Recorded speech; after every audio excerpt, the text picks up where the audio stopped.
Hello, Chrissy. Hello. Thank you so much for joining us for Ordinary Stories. And it would be lovely if you could just tell us a bit about yourself.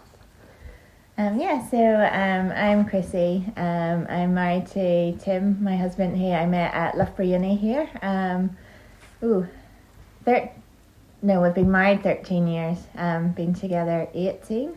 Mm-hmm. And we've got 4 children, all at primary school. Life is busy. 4 children at primary school. Yes. Wow. That's amazing. You have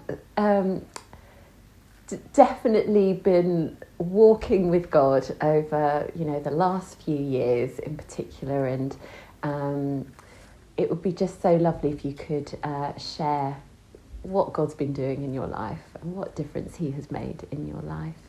Sure. So I've been a Christian all my life, really. Grew up in church. I remember when I was 6 years old asking Jesus to come into my heart.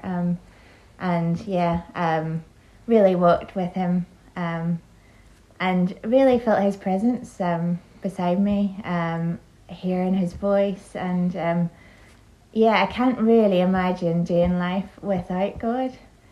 And I think the last few years, particularly, which is what I wanted to share today, is a couple of years ago, I reached a point of I was.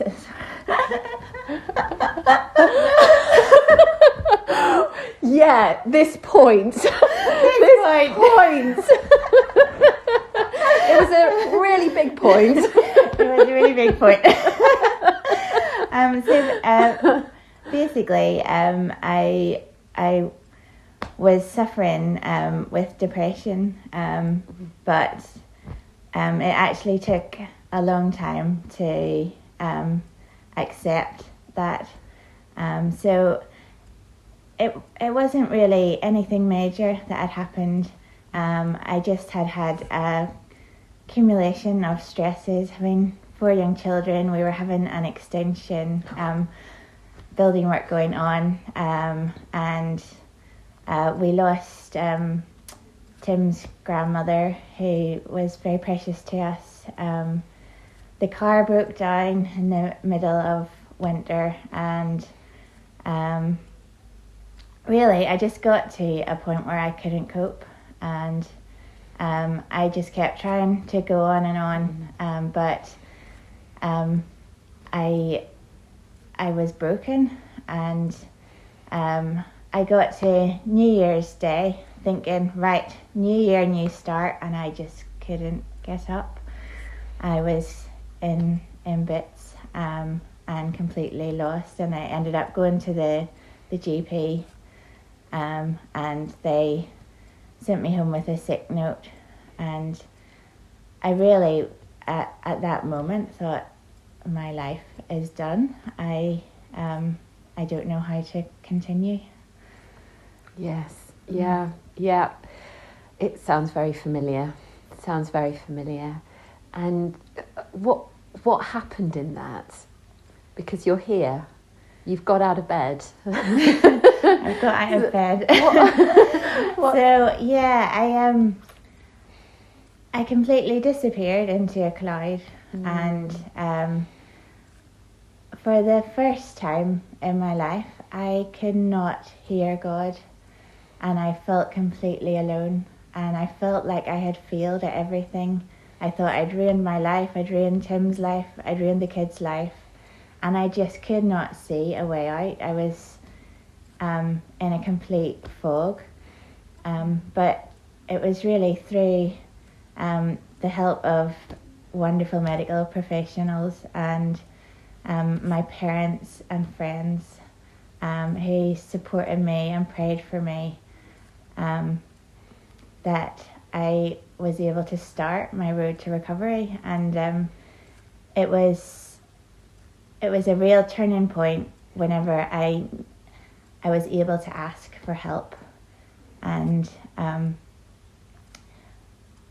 think it was sort of, I kind of started on this journey of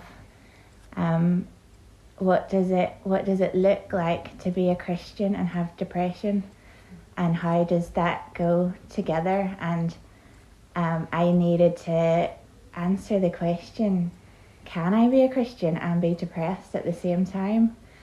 And that was a really hard thing to answer, because through the lens of depression, I was worthless. I was a failure. I could see no positive thing.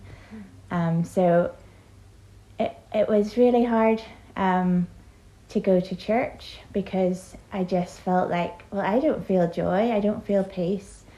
And I can't sing these words. I can't sing that I'm dancing in joy.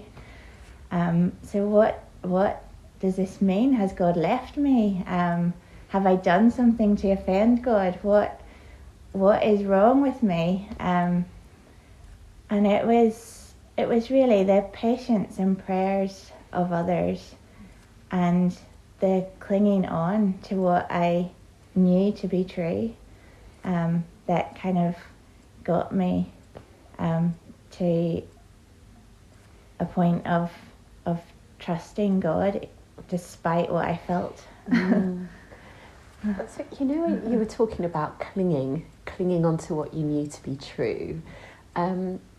What did that sound like, or what did it look like, or what was that thing that you were clinging to? I think I kept reading the Bible, even though it didn't seem to be going in, but there would just be nuggets that kept me going, and I got many messages and words that just pointed me to God and the truth that, oh no, I am loved, I do belong. And there was one particular word that really spoke to me, and it was actually a colleague at work who amazingly had been praying for me, and he shared from the Heidelberg Catechism, which I'd never heard of the Heidelberg Catechism before, but the first question says, what is your only comfort in life and death? And it says, I'll paraphrase here, but basically that I belong in body and soul to Jesus Christ, that I am not my own, I belong to him. And that was just what I needed to hear. I needed to know that I am not alone, that I belong, and that I am not worthless, that I am precious to God. And that I really held on to that. And I think there was another word that someone else gave to me about being in. I saw myself in a life belt, and I was floating in the sea. So I knew that I was going to be rescued, and I think that was true. I knew I was holding on to hope. I hadn't lost hope completely, but I was completely terrified. But he said that that's not the true picture, that actually I am in the lifeboat, already rescued, and I have time to have a cup of tea with Jesus, rest and recover before going back to normal life. And I really held on to that as well, that actually God is with me. I can rest. I don't have to strive and work and do. I can actually sit down, rest in him, and just be loved. That's so amazing.